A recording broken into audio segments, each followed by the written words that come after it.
حضرت عائشہ رضی اللہ تعالی عنہا نے فرمایا کہ میں اور نبی کریم صلی اللہ علیہ وسلم ایک برتن میں اس طرح غسل کرتے تھے کہ ہمارے ہاتھ باری باری اس میں پڑتے تھے۔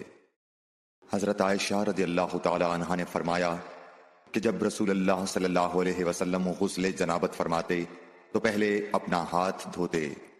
حضرت عائشہ رضی اللہ تعالی عنہا نے کہا کہ میں اور نبی کریم صلی اللہ علیہ وسلم دونوں مل کر ایک ہی برتن میں غسل جنابت کرتے تھے۔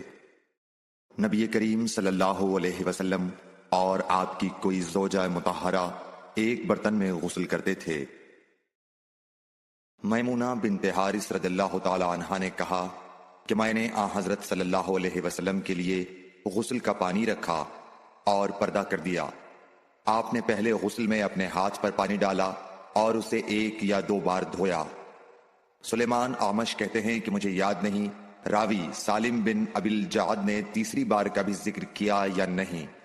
پھر دانے ہاتھ سے بائیں پر پانی ڈالا اور شرمگاہ دھوئی، پھر اپنے ہاتھ کو زمین پر یا دیوار پر رگڑا، پھر کلی کی اور ناک میں پانی ڈالا اور چہرے اور ہاتھوں کو دھویا اور سر کو دھویا، پھر سارے بدن پر پانی بہایا، پھر ایک طرف سے رکھ کر دونوں پاؤں دھوئے۔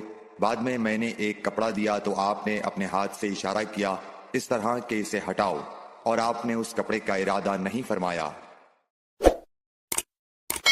Like, share and subscribe for more videos.